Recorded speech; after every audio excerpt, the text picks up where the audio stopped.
Good morning, everybody. It's great to be back with you. Tuesday, March 2nd, 2021. It's been a few days. I've been just super busy with some other things and haven't had a chance to do this in the morning, but I'm just delighted to be back today and continue our thoughts on the book of Zechariah. And we'll do that from Zechariah chapter 5. Today, a lot of people find Zechariah to be a difficult book to understand. And a big part of the reason for that is it's just hard to believe that Zechariah really means what he says.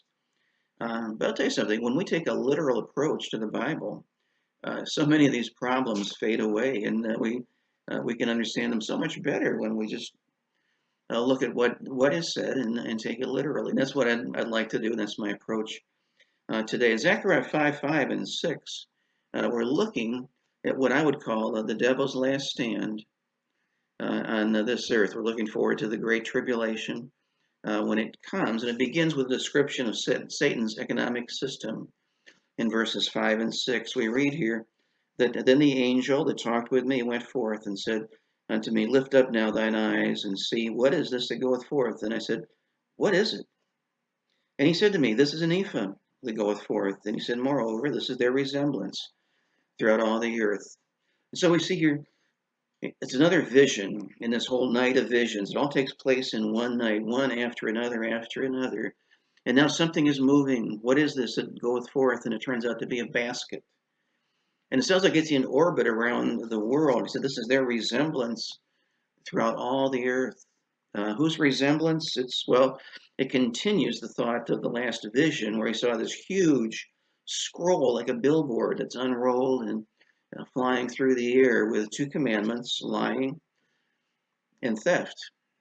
And a lot of people in the tribulation will just say, well, that's just how you do business. That's how you survive. But why an ephah? This basket he sees is called an ephah because it's more than just a basket. It's also a unit of measurement that is used to measure grain. It's similar to a bushel. A bushel can just be a basket, but it also is a unit of measurement regardless of what the container is. Currently, a bushel of wheat is selling for 6.80, more or less. Well, one ephah was supposed to equal 10 omers, and one of God's complaints was that people were using a dishonest ephah that would hold a little less. In other words, the customer is paying for his full 10 omers, but he's only getting 9, for example, and it's dishonest. And it's part of life in the tribulation because it begins in Revelation chapter 6 with just an economy that's in shambles. It says, I heard a voice in the midst of the beast saying, A measure of wheat for a penny, 3 measures of barley for a penny. A penny was a day's wage, but a measure of wheat to be such a small amount, you could make enough bread to keep you alive for a day. And that's the point. The economy is so desperate that you work all day long and you get just enough to survive another day. So you can work another day and get just enough to survive.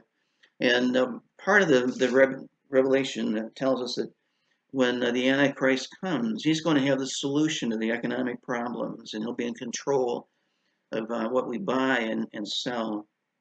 You know, the devil has a plan for the economy, so does God. But it's like boxing. If your opponent knows you have an injury that's sensitive, that's where he's going to aim his punches because they'll be more effective. Well, the devil knows money is a sensitive spot for people in the world today, and I think it's going to get even more sensitive in the future, and he directs his attacks right at the wallet. You know, God has a purpose for money. I don't have time to elaborate on it, but I'll give you some of the basics. Money is necessary to provide for basic needs, and there are only a few basic ones.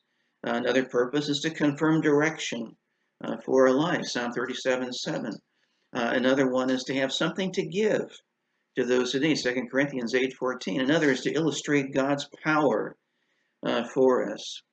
Well, God has his purposes, but I'll tell you, the devil has his ideas for money as well. And then we continue on and we see that the devil also has a plan for the church. No kidding. Take a look in verse 7 and verse 8. It says, Behold, there was lifted up a talent of lead. A talent's about 70 pounds. And this is a woman that sitteth in the midst of the ephah. And he said, "This is wickedness." And he cast it into the midst of the ephah, and he cast the weight of lead upon the mouth thereof.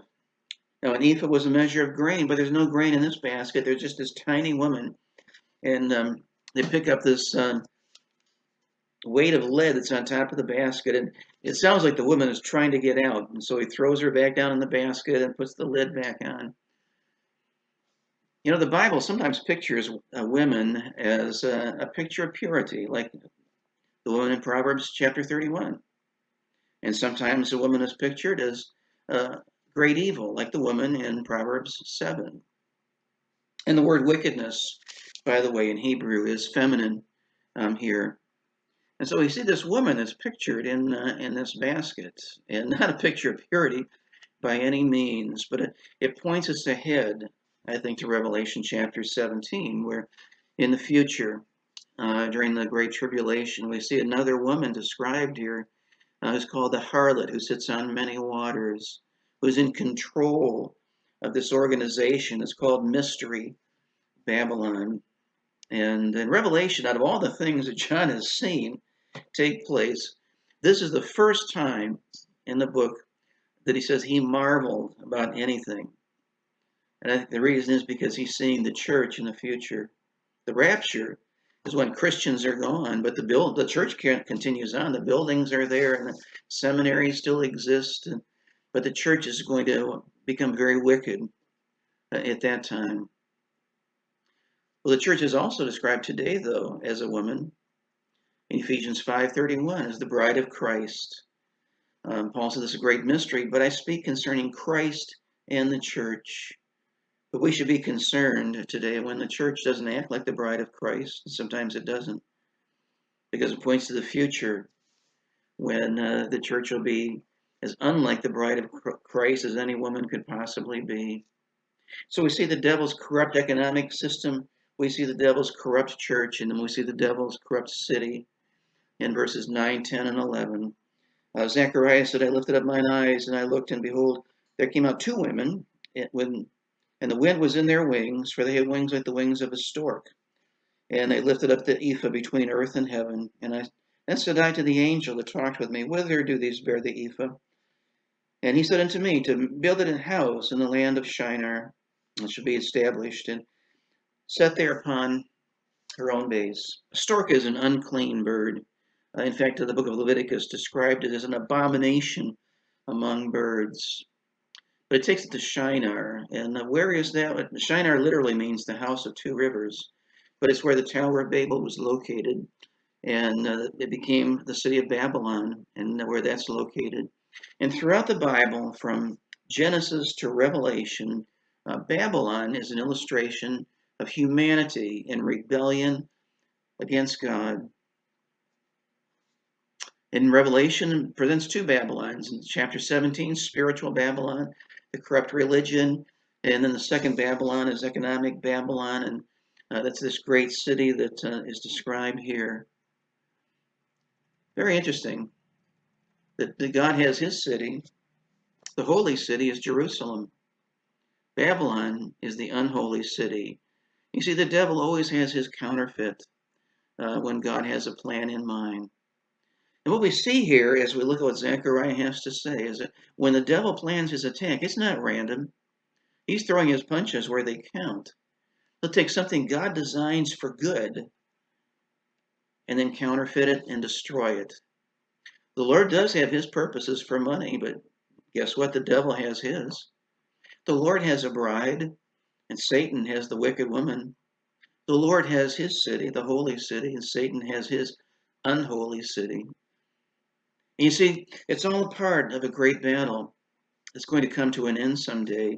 I want you to realize, my friends, this morning that you're a part of that battle, whether you realize it or not.